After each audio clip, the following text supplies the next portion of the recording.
You're in line at the grocery store when, someone sneezes on you. The cold virus is sucked inside your lungs and lands on a cell on your airway lining. Every living thing on Earth is made of cells, from the smallest one-celled bacteria to the giant blue whale, to you. Each cell in your body is surrounded by a cell membrane, a thick, flexible layer made of fats and proteins that surrounds and protects the inner components. It's semi-permeable, meaning that it lets some things pass in and out but blocks others.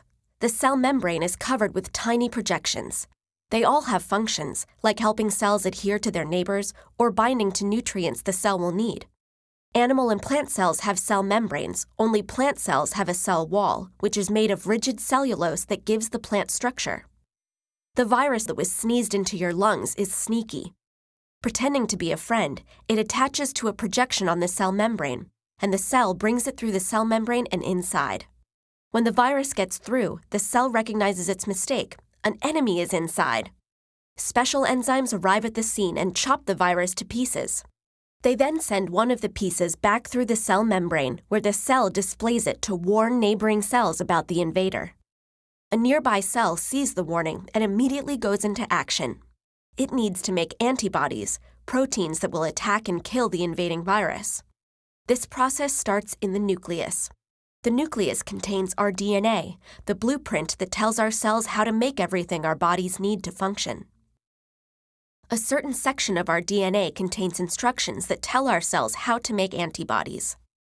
Enzymes in the nucleus find the right section of DNA, then create a copy of these instructions called messenger RNA.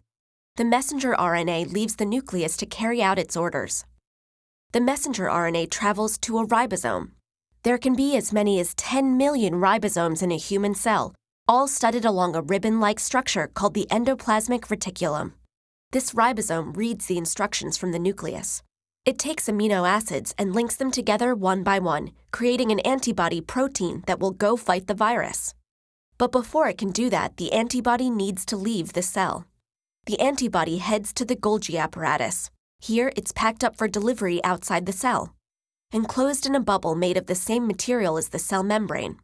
The Golgi apparatus also gives the antibody directions, telling it how to get to the edge of the cell. When it gets there, the bubble surrounding the antibody fuses to the cell membrane. The cell ejects the antibody, and it heads out to track down the virus. The leftover bubble will be broken down by the cell's lysosomes, and its pieces recycled over and over again. Where did the cell get the energy to do all this? That's the role of the mitochondria. To make energy, the mitochondria takes oxygen, this is the only reason we breathe it, and adds electrons from the food we eat to make water molecules. That process also creates a high-energy molecule called ATP, which the cell uses to power all of its parts. Plant cells make energy a different way.